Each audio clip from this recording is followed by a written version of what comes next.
Badminton collection भाई, badminton collection भाई, badminton collection भाई, बैडमिंटन अरे कलेक्शन। बस करो यार।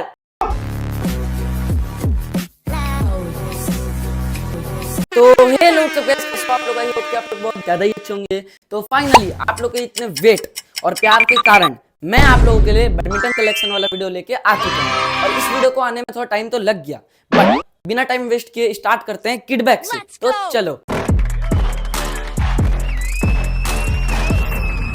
तो मेरा जो पहला किड बैग है वो है ये लिनिंग का, और इसे लेने में मुझे पूरे 5 साल लग गए थे। और ये मैंने 2020 में लिया था, और ये मुझे पड़ा था तब 450 रुपए। और इसे लेने में मुझे पूरे 3 महीने लग गए थे। मैं मतलब पैसा जमा किया करता था डेली और इसे लिया था। और ये मेरा पहला किड बैग है, और इसे मैंने कम से कम भी 1 साल यूज किया है, और इसका हालत अभी कुछ ठीक नहीं है। और अपना जो सेकंड किड बैग है वो है ये यूनेक्स का, और ये दोनों थोड़ा सेम ही दिखते हैं, बट ये क्वालिटी में ज्यादा अच्छा नहीं है, क्योंकि ये 3 महीने में ही फट गया था। और इसे मैंने आज से 4 साल पहले लिया था, और ये मुझे 800 रुपए का पड़ा था। और जो थर्ड वाला किड बैग है वो है ये लिनिंग का, और इसमें अभी कवर रखे हुए हैं इसलिए ये थोड़ा भारी है। बाकी ये वाला किड बैग 1 नंबर है, और ये पूरा 1 साल चला था, और इसको मैंने 2 या फिर 2.5 साल पहले ही लिया था, और ये मुझे तब पड़ा था 1500 का। और इसको लिनिंग पैंथर किड बैग भी शायद कहते हैं। और जो 4th नंबर वाला किड बैग है वो है यूनेक्स का, और ये थोड़ा प्रोफेशनल टाइप का किड बैग है, क्योंकि इसमें शूज कंपार्टमेंट भी दिया हुआ है, और ये इसका 3D का यूनेक्स का लोगो भी है, जो इसे 1 नंबर बनाता है। और ये वाला किड बैग मुझे पड़ा था 2800 रुपए का, और इसको मैंने बस 2 साल पहले ही लिया था, और ये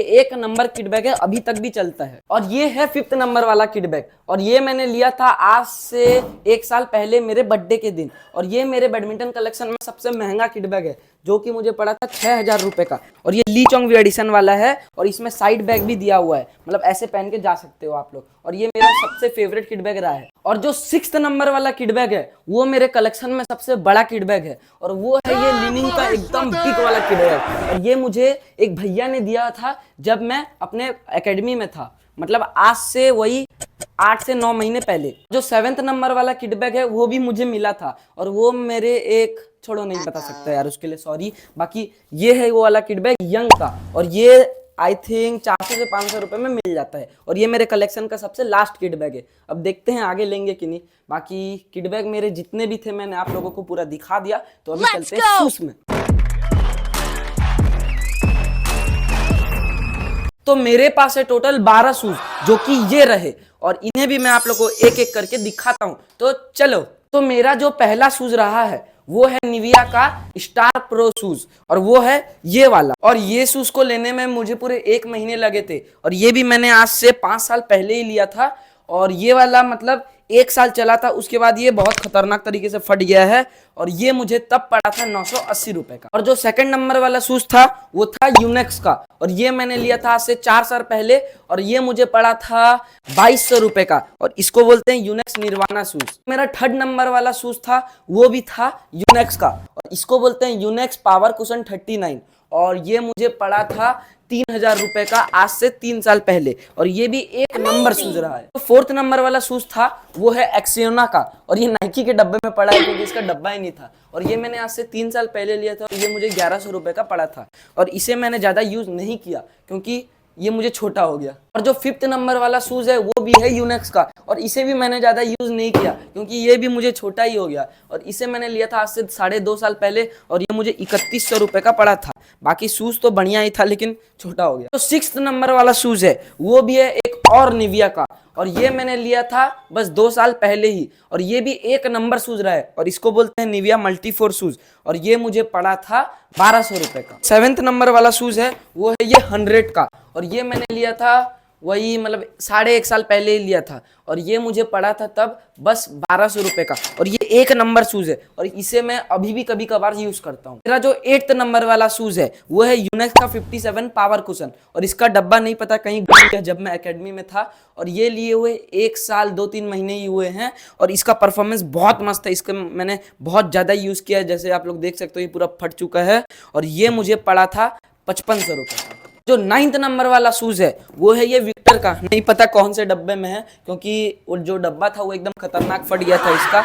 और ये है विक्टर का ब्लैक कलर वाला शूज, और इसका नाम नहीं पता मुझे, लेकिन आप लोग ने जरूर देखा होगा, इसे HS प्रोनई सर यूज करते हैं। और ये मुझे पड़ा था 7-8 हजार रुपए का पड़ा था। अभी तो ज्यादा रेट बढ़ चुका है। जो 10th नंबर वाला शूज है वो है यूनेक्स का, और ये मेरा फेवरेट शूज है क्योंकि ये है यूनेक्स पावर कुशन 65Z3, और इसे मैंने आज से 1 साल पहले लिया था, और ये मुझे पड़ा था 9,500 रुपए का। और ये इसे आप लोगों ने देखा होगा, इसे बहुत सारे स्टार लोग यूज करते हैं, जैसे कि सात्विक, चिराग और लक्ष्य सेन। इसके बाद वही सेम शूज ही है, और ये भी 9,000 का ही पड़ा था, और इसे मैंने साथ में ही लिया था, और ये है व्हाइट कलर में और वो था ब्लैक कलर में। लास्ट मतलब 12th नंबर वाला शूज है वो है लिनिंग का, और ये मेरा लिनिंग का पहला शूज रहा है, जो कि है, इसका नाम तो मेरे को नहीं पता, लेकिन ये 1 नंबर शूज है। इसको मैं प्रैक्टिस के दौरान, मतलब शटल रन या फिर शैडो होता है तो उसमें मैं अभी कभी कभार यूज करता हूँ, और ये बहुत ज्यादा ही घिस चुका है, और इसे ज्यादा टाइम भी नहीं हुआ है, मतलब 3 से 4 महीने पहले ही लिया था मैंने।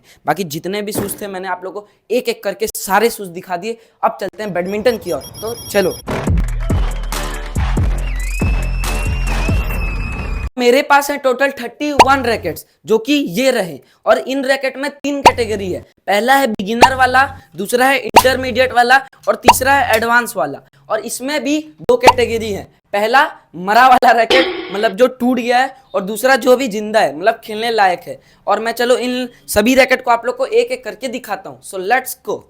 अब तक का जो सबसे पहला रैकेट आया है वो आया था 2 सेट में, जो कि ये रहा, और ये मुझे 80-80 रुपए के पड़े थे, मतलब सबसे सस्ता रैकेट था, और ये मेरा बहुत दिन चला था, मतलब अभी भी ये एकदम जीवित है, और इसको मैंने खुद ही कट किया है। जो तीसरा और चौथा वाला रैकेट है वो है ये, और ये वाला है मैक्स का कोई कंपनी है, और ये ओक्टाविया का, और ये पड़ा था 250 का, और ये पड़ा था 350 का। 5th नंबर वाला रैकेट है वो है ZR100 लाइट, और ये बिगिनर्स लोग के लिए 1 नंबर रैकेट है, और इसको मैंने भी बहुत ज्यादा ही यूज किया है, और ये मुझे पड़ा था 500 का। और उसके बाद आ जाता है GR303, और ये पड़ा था 600 का। और उसके बाद आ जाता है GR301, और ये पड़ा था 500 का। उसके बाद जो रैकेट है वो मेरा लिनिंग का सबसे पहला रैकेट है, जिसका नाम है स्मैश XP60, और ये मुझे पड़ा था 1200 रुपए का, और ये 1 नंबर रैकेट था। और उसके बाद आता है मेरे पास HRX के 2 सीरीज रैकेट, और पहला है कार्बोनेज 1000 और दूसरा है कार्बोनेस 3000, और ये वाला पड़ा था मुझे 1200 रुपए का, और ये वाला 1300 रुपए। उसके बाद आता है मेरे पास यूनेक्स के टी जॉइंट वाले 3 रैकेट, और ये है एस्ट्रोक सीरीज के 21i, 27i, 27i, और ये 3 रैकेट से मेरे से इतना प्यार आ गया था कि ये मैं बस 3 बार यही रैकेट कंटिन्यू लिया था, और तीनों को मैं तोड़ भी दिया। और 21i पड़ा था 1700 का, और 27i दोनों पड़ा था 1800 का। बिगिनर्स वाले रैकेट में जो सबसे लास्ट वाला रैकेट है वो है नेनोरी 700i, और ये शायद 1500 या 1600 रुपए का आता है, और ये मुझे बर्थडे में मेरे एक दोस्त ने गिफ्ट किया था, और इससे मैंने ज्यादा यूज नहीं किया क्योंकि ये थोड़ा भारी है। अब आ जाते हैं अपन लोग इंटरमीडिएट वाले सेक्शन में। तो इंटरमीडिएट वाले सेक्शन में जो मेरा सबसे पहला रैकेट है वो है वोल्ट्रिक 5DG, और ये रैकेट उतना खास नहीं है क्योंकि ये भी ज्यादा ही भारी है, और ये वही 2300-2400 रुपए का आ जाता है। इंटरमीडिएट का जो सेकंड वाला रैकेट है वो है नैनो फ्यूजन स्पीड, जो कि एपेक्स का है, और ये आता है 2800 या फिर 2900 रुपए का। उसके बाद आता है अपने पास एपेक्स का एक और रैकेट, जो कि है एसगार्डिया, और इसको बहुत सारे लोग यूज करते हैं, और इससे मैंने बहुत ज्यादा खेला। ये मेरा फेवरेट रैकेट भी था इंटरमीडिएट में, और ये मुझे पड़ा था 2400 रुपए का। और उसके बाद आता है अपने पास यूनेक्स का एस्ट्रोक अटैक 9, और ये तो मेड इन इंडिया ही है, वैसे इतना खास तो नहीं है बट लेकिन चल जाता है, और ये मुझे पड़ा था 1600 रुपए का। उसके पास मेरे पास आते हैं 3000 रेंज वाले रैकेट, जो कि आ जाता है एस्ट्रोक स्मैश,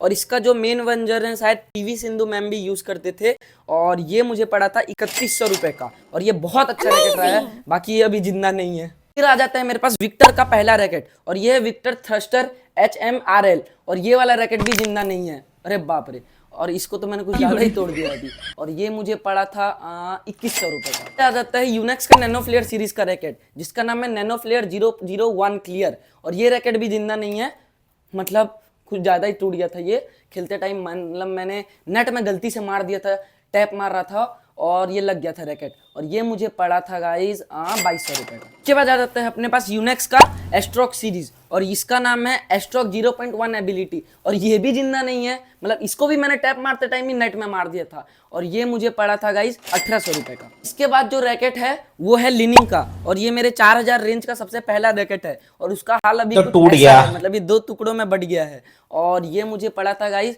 4600 रुपए का, और ये बहुत मस्त रैकेट रहा है। उसके बाद आ जाते हैं मेरे पास यूनेक्स का नैनो फ्लेयर 800 प्ले, और ये मुझे पड़ा था 4500 रुपए, और ये भी हम लोग को छोड़ के जा चुका है। और ये भी बहुत मस्त रैकेट रहा है। मैंने इसको कम से कम भी 3 से 4 महीना यूज किया है। उसके बाद एक और बार आ जाता है यूनेक्स का एस्ट्रोक का सीरीज, जिसका नाम है 3DG, और ये भी अच्छा रैकेट रहा है, लेकिन ये भी बस 2 महीने में ही साथ छोड़ गया था, और ये मुझे पड़ा था 4500 रुपये का। उसके बाद है लिनिंग का GeForce 380 सुपर लाइट, और ये भी मेरे को बर्थडे में मेरे एक दोस्त ने गिफ्ट दिया था, और ये भी अपना साथ छोड़ के जा चुका है। इसका मतलब गला ही टूट गया है, और ये मुझे पड़ा था 3000 रुपये का। और उसके बाद आ जाता है मेरा सबसे फेवरेट रैकेट इंटरमीडिएट वाले सेक्शन में, मतलब रियली वाला नहीं है, ये वाला फेवरेट है, जो कि एस्ट्रोक 88D प्ले, और इसको बहुत सारे लोग यूज़ करते हैं, और ये फर्स्ट जनरेशन है जो कि अभी बिकना शायद बंद हो गया है इंडिया में।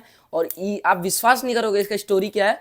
ये ना गाइस 22 बार कटिंग हुआ है, मतलब सोचो, और मैंने 22 बार BG65 80 पावर ही लगाया है। और ये गाइस मतलब मैं 22 बार मैंने गटिंग किया, और जब 23 बार मैं गटिंग कर रहे थे तब ये कुछ ऐसा था, और ये मुझे पड़ा था गाइस 3500 रुपये का।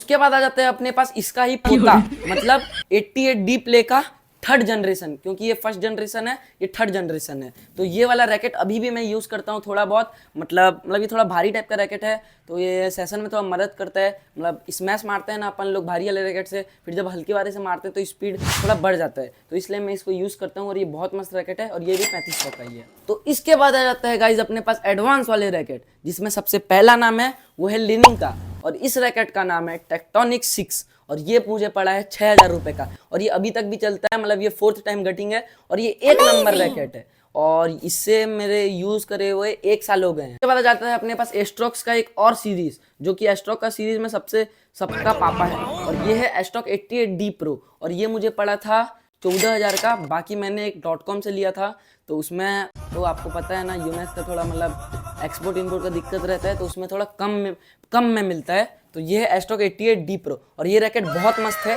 ये अटैकिंग प्लेयर के लिए बहुत मस्त है, और मैं डबल्स में ज़्यादातर ना बैक कोर्ट नहीं खेलता, फ्रंट कोर्ट खेलता हूँ, इसलिए मैं ये रैकेट ज़्यादा यूज़ नहीं करता। जो अपना 31st नंबर और जो सबसे लास्ट रैकेट है अभी तक का, वो है एस्ट्रोक 100ZZ, और इसका तो मैं तारीफ कर ही नहीं सकता। आपको पता है ये कौन कौन यूज़ करता है, मतलब वर्ल्ड रैंक जिसका नंबर 1 रह चुका है, विक्टर एक्सेलसेंस, वो ये रैकेट यूज़ करते थे। और ये रैकेट का तो पूछो ही मत भाई, इससे मैंने बहुत सारे टूर्नामेंट भी जीते हैं स्कूल में, और यहीं भी बहुत जगह मैं जहाँ गया हूँ। मतलब मैं तब व्लॉग नहीं बनाता था। बाकी ये वाला रैकेट 15000 का है, और ये बहुत मस्त है, मतलब स्मैश दिखता नहीं है बंदे को। तो इसी के साथ गाइस, जो आपका सबसे डिमांडिंग वाला वीडियो था बैडमिंटन कलेक्शन वाला, वो यहीं पर एंड होता है। और आई होप कि आप लोग को ये वीडियो अच्छा लगा होगा, जैसा कि मैंने 3 पार्ट में डिवाइड करके आप लोग को अच्छे तरीके से दिखा दिया। पहला बैडमिंटन, शूज़ और किट बैग, और थोड़े बहुत इक्विपमेंट्स थे, रोलर, शटल, कवर वगैरह, उसको तो क्या ही दिखाऊँ मैं। और मेरे बोलने में थोड़े बहुत मिस्टेक है, उसके लिए मैं सॉरी बोलता हूँ यार आप लोग को, क्योंकि मैं इस टाइप का वीडियो पहली बार बना रहा हूँ। और अपने भाई का चैनल को जरूर सब्सक्राइब करना, और नेक्स्ट वाला व्लॉग कौन से टॉपिक में चाहिए एक बार ज़रूर बताना, और बेल आइकन को ज़रूर दबा देना, और 1 लाइक ज़रूर कर देना। तो मिलते हैं नेक्स्ट व्लॉग में, नेक्स्ट वीडियो में, न्यू टॉपिक के साथ। Bye bye.